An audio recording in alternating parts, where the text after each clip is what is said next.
Hey guys, uh, good evening. Good evening to all of you and welcome in this session of Oliveboard. This is Dr. Pradyumna Sharma and today I'm here to discuss uh, few things related to the DBF batch. That DBF batch is Diploma in Banking and Finance, and anyone who is an aspiring banker looking towards it. So we will be looking into the syllabus intricacies and few uh, syllabus patterns and how the exam pattern is going on nowadays from the IIBF perspective. Plus, we will understand what will be our study timeline, what should be your approach for this particular batch, and everything related to this. So my name is Dr. Pradyumna Sharma and I am PhD in Commerce. I have some other academic credentials also, which is there in front of you. You can see it.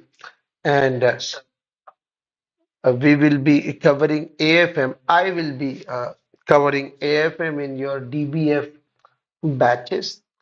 Now, let's understand the agenda. What's the syllabus, concept, and some MCQ related pointers? What type of MCQs they do ask in the exam. To refer this particular PDF which we discussed, because this is a complete syllabus based discussion, so obviously in future you will be uh, looking to use this PDF for your better understanding and clarity of the syllabus. You can download it from the YouTube class PDF section, as well as if you are a batch student, you can download it from the first lecture PDF column. It will be available there after the session.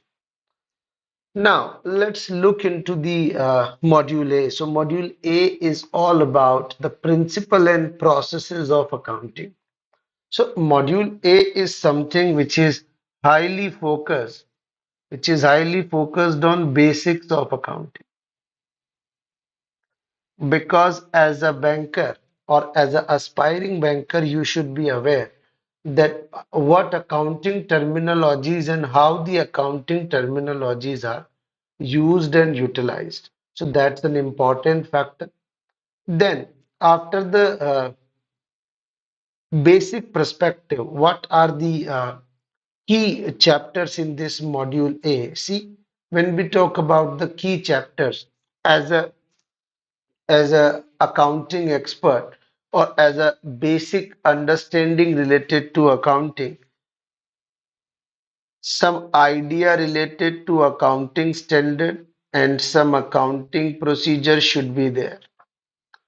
Then, how a businessman makes the cash and subsidiary books. Then how a customer creates bank reconciliation statement if there is a mismatch between the balances of passbook and the cash book. If there is a mistake in making of an accounts, how to make a correction in it. And if there is a transaction which we should have recorded but we missed it, how to make some adjustment entries.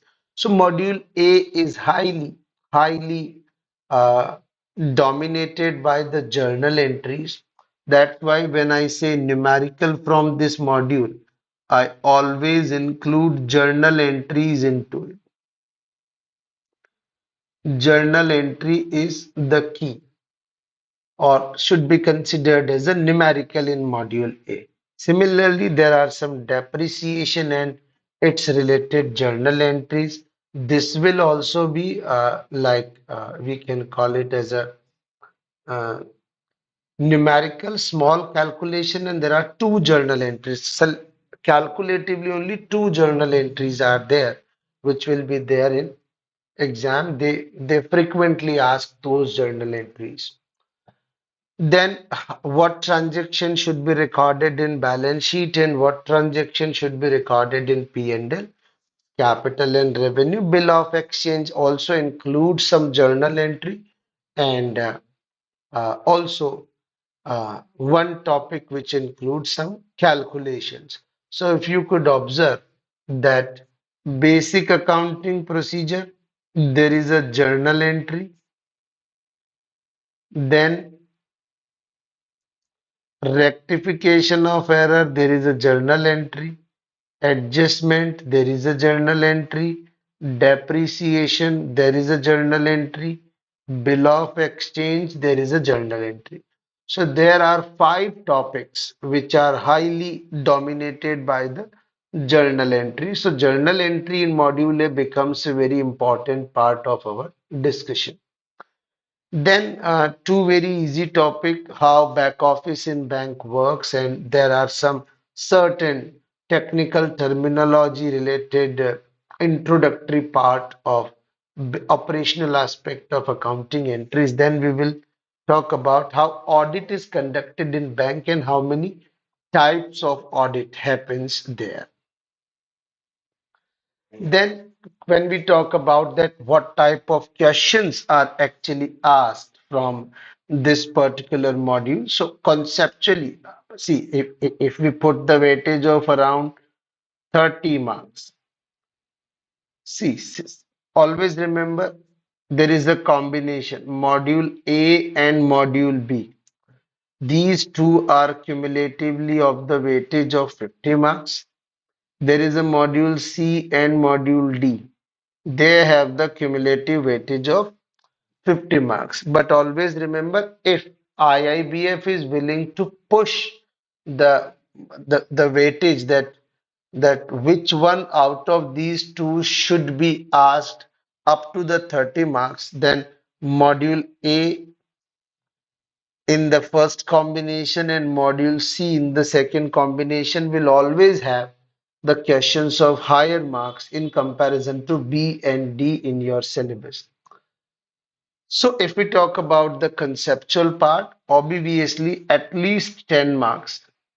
There will be questions related to the conceptual part and almost 10 marks. There will be the weightage of numerical inclusive of the journal entry related transactions. Then there will be like three statement, four statement kind of questions. So on and around, if you look into it, four questions will be based on this statement kind of things. Around uh, three questions will be based on some cases. There is a possibility that questions based on case studies may be of more numbers because sometimes case studies are asked inclusive of the numericals.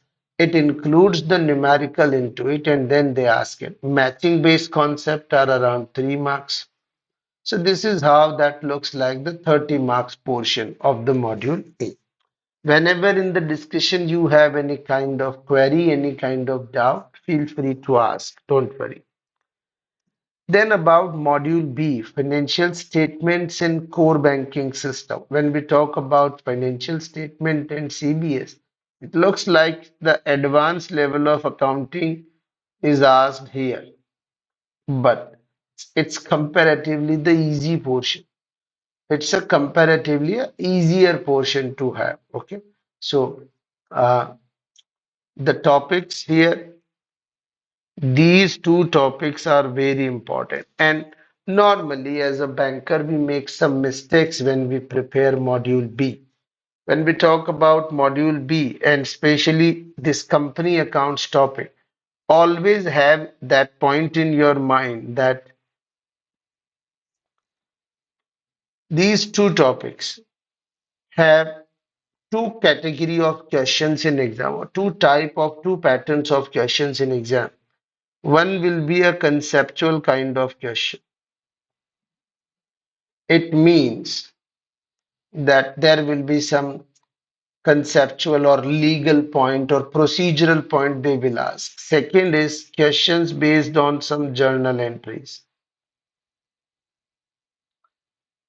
Remember, 80% of the weightage based on the conceptual and only 20% weightage will be based on journal entry. So when you devote your time for the preparation of company accounts or when you presume or make some image related to this topic, or when journal entries are actually threatens you, always have that point in your mind that weightage of these journal entries not more than 20% out of this topic.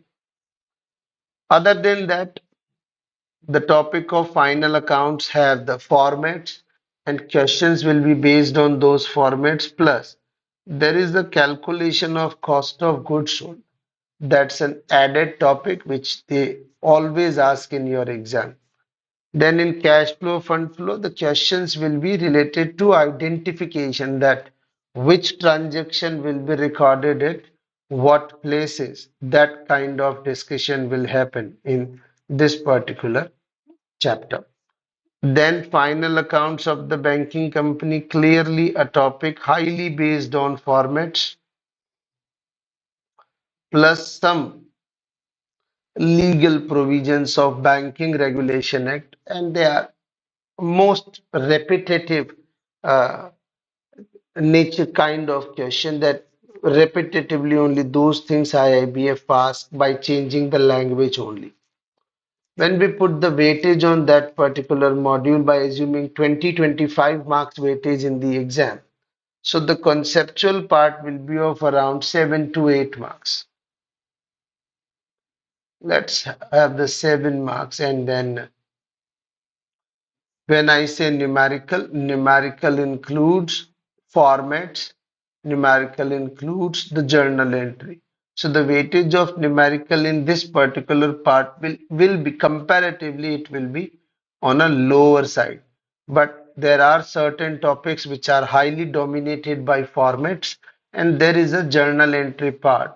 So let's have the weightage of 6 marks in the module B for the numericals.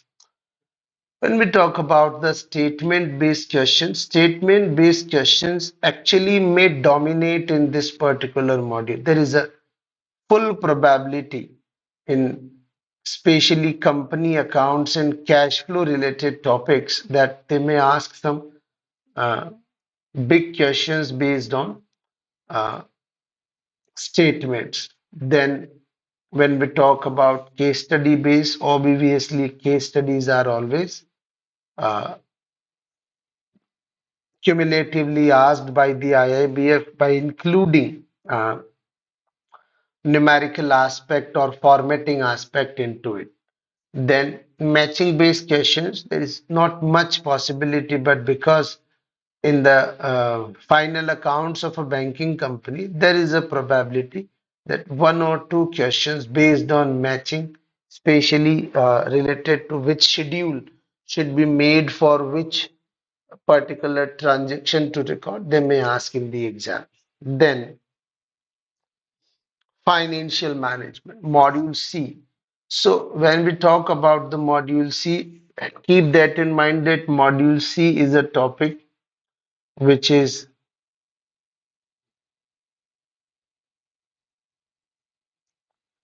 numerically intensive, plus that is completely formula based, and weightage is almost around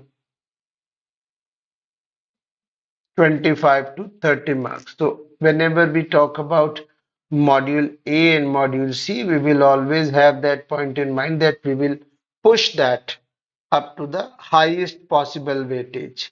30 marks is the highest possible weightage out of module C.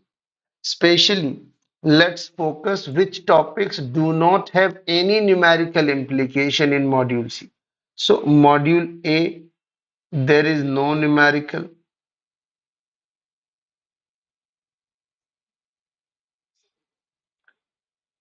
When we talk about financial mathematics or bond valuation, this topic is called bond valuation.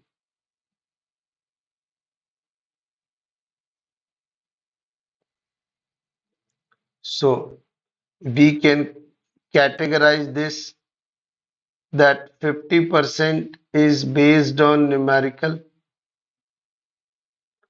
and the 50% topic is non-numerical.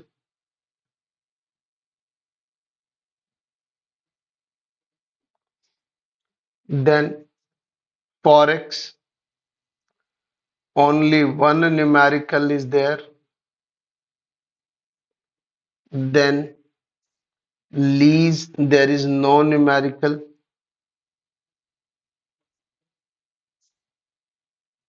Then working capital, again 50% numerical and 50% non-numerical. Why we need to have that clarity in our mind? Because we have to be very sure that we should not put unnecessary effort on those things which are not relevant for our exam. So which topic is numerically intensive and which one is not, we have to be very clear about it. Derivatives, there is no numerical.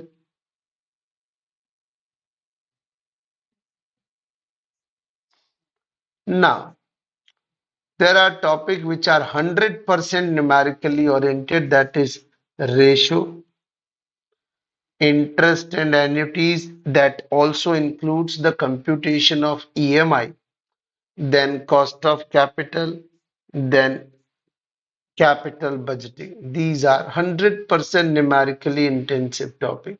So almost 8 marks weightage we have related to conceptual and almost 12 to 15 marks weightage we have related to numerical in this module. All other things are accordingly distributed, like 4 questions is possible related to statements, 4 is related to possible the case based, and 2 possibilities are there for matching based kind of questions. Always remember, case based questions will be wrapped up with the numerical. So that case based separately, I am including those questions which are not in a numerical format. So this is module C. In case you have any doubt, any query in module A, B, and C, please ask. Then there is a module D, taxation and fundamentals of costing. See, taxation have the fixed weightage of 10 to 12 marks in your exam. And the costing part is also very clear about its weightage, that is around 13 to 15 marks. So this is the classification. Now in the module D, is there any numerical portion? Yes, there are 3 numerically intensive topic in the costing methods. This is completely numerical. This is also completely numerical. This is 100% numerical.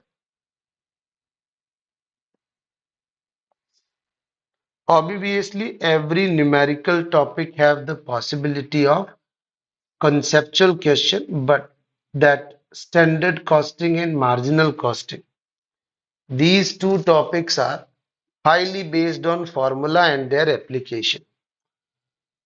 When we talk about the conceptual weightage here will have around 10 marks. Then if we talk about the numerical weightage is around 6 marks here. But there is a possibility of more statement-based questions out of this particular module. So statement-based questions may be like 5, and then there is the possibility of case-based question and related to matching questions. So matching kind of questions you will not find many in your paper, but there is a possibility of some small chunks in your exam. So this is module A to D, and what will be our strategy, how we will be approaching. So always remember, you want to crack the DBF exam in one go, then you have to plan your studies accordingly. In this batch, if you are a foundation batch user, these two things we will be covering simultaneously. That is when we are discussing a topic, understanding it, then we will be practicing some numerical aspects related to that.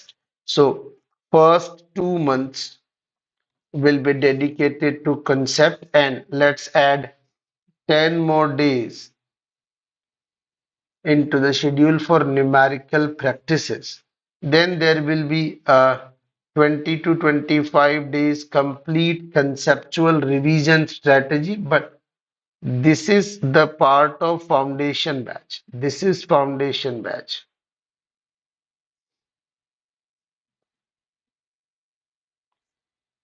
If you want to have the access of these remaining three more things, you have to join me through Super Elite Plan.